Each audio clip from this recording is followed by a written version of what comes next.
अपने सम्मान्य समारोह के रूप में इसके बारे में आप क्या कहेंगे?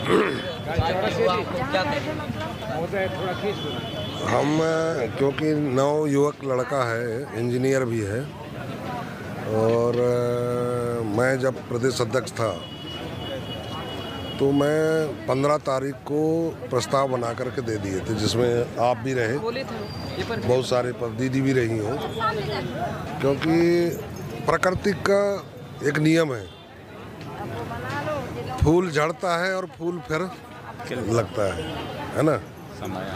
समय आने पे। तो प्रकृति का धारित कि भाई अपन ने प्रदेश अध्यक्ष रहा, मेरा कार्यकाल पूरा हो गया, स्वेच्छा से मुझे राष्ट्रीय पदाधिकारी कोई नहीं हटा रहे थे, बल्कि एक चांस और देना चाह रहे थे, लेकिन मैं स्वेच्छा से मैंने कहा नहीं, दूसरों को चांस मिलना चाहिए, और इसलिए आज एक समान समारोह रखे थे जो प्रदेश जो है कमलेश टेकाम को प्रदेश अध्यक्ष बनाए हैं आज, और उस संबंध में हमने जो मध्य प्रदेश के सभी पदाधिकारियों को बुलवाया था, राष्ट्रीय पदाधिकारी, क्योंकि अब मैं राष्ट्रीय सचिव हो गया नवनियुक्त है ना, तो उनको हमने जो है आज बधाई देने के लिए एक कार्यक्रम आयोजित किया था। दूसरी बात यह है कि चाहे कोई भी सरकार रहे हो, आदिवासियों के साथ भला नहीं किया, और इसलिए गोंडवाना गणतंत्र पार्टी को मजबूत करना जरूरी है, क्योंकि इनकी जल जंगल जमीन खनिज संपदा के लिए जो लड़ाई है, इनके हक के और अधिकार की लड़ाई जो बाबा साहब अम्बेडकर संविधान में रखा था, वो अधिकारों को भाजपा सरकार धीरे धीरे करके उनको अधिकारों को ख़त्म करना चाहती है, और इसलिए हमने आज आह्वान किया है कि आप सभी कार्यकर्ता जो है ना डट करके गांव-गांव जा कर के समाज को तैयार करें, है ना, चाहे जनरल समाज हो, पिछड़ा वर्ग हो, मुस्लिम हो, देश के अंदर राजनीति में सभी दल सभी जातियों के रहते हैं, और उनकी हक और अधिकार की बात करें जा कर के कि आपके साथ सरकार जो है ना इस तरीके से आपके साथ अन्याय अत्याचार करता है, और जो आपके अधिकार जो संविधान में है, बाबा साहब अम्बेडकर के बने कानूनों को ये लोग जो ना धीरे धीरे करके ख़त्म करना चाह रहा है, ताकि सभी अधिकारों से ये वर्ग जो है ना ख़त्म हो जाए। क्योंकि आज के डेट में ज़मीन अगर है और ज़मीन है तब ये आदिवासी हैं, और ज़मीन नहीं रहेगा तो आदिवासी बच नहीं पाएंगे। जैसे चिड़िया का गीदड़ का मौत आती है तो शहर को और भागता है, हमारे लोग तो शहर में नहीं जी पा रहे हैं।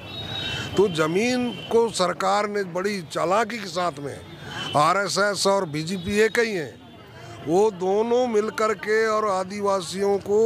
वंचित करना चाह रहे हैं। पूरे आज बताओ डिंडोरी और मंडला में 4 बांध बने, 4 बांधों में करीबन 1.5 लाख जनता विस्थापित होगा, कहाँ जाएगा? अब उनकी उनकी ज़मीन छिनेगा, घर डूबेगी, तो उनको ज़मीन तो दे नहीं सकती सरकार, और जहाँ जहाँ ट्राइबल हैं वहीं कर रहे हैं। इसी तरीके से आज अंडानी अंबानी को जो है ना ठेका दे रहे हैं जंगल का,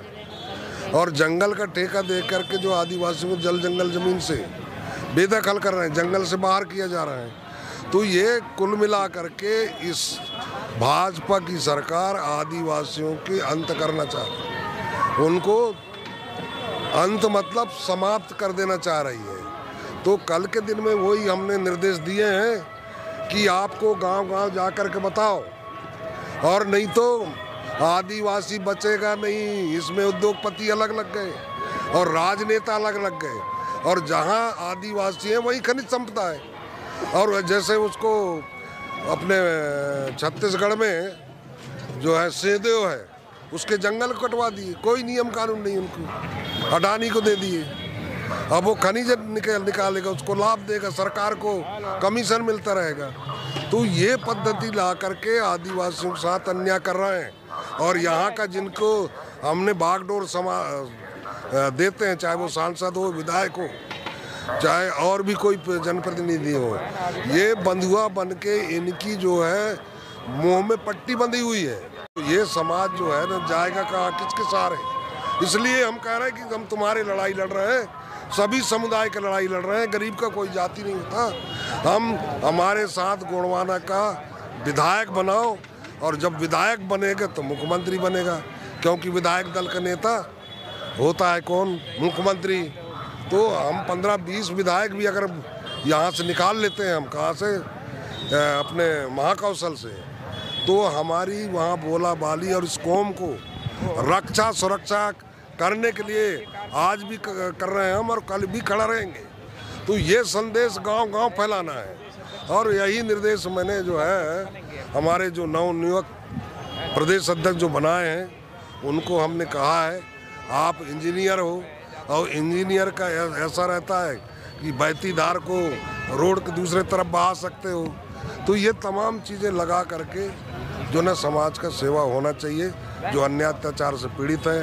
जल जंगल जमीन से पीड़ित है, ये तमाम बातें हमने दिशा निर्देश में कहा है।